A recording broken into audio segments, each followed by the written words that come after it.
Hi, I'm Simon. I'm a GP in Liverpool and a dad to two small boys. A fever or a high temperature is a common way for children's illnesses to present. Most of the time it's caused by a simple virus, but it can occasionally be caused by something more serious.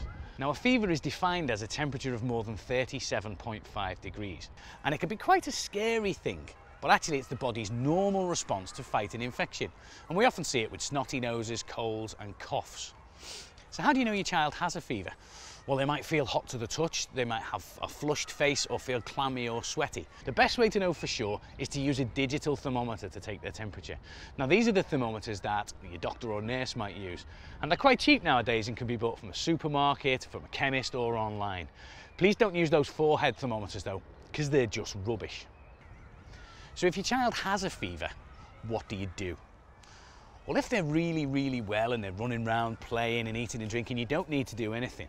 You only need to treat it if they're distressed or unwell and unhappy with their temperature. You can treat it with medicines, and those medicines are paracetamol and ibuprofen.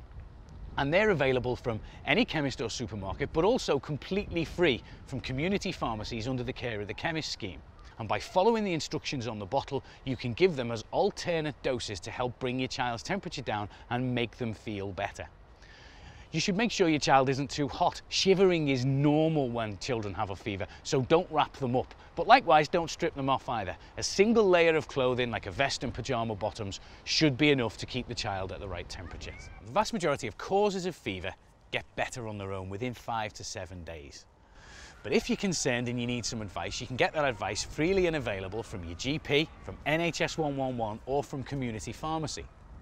There are some things that you should keep your eye open for, signs that you may need to get your child seen by a doctor or nurse much more quickly.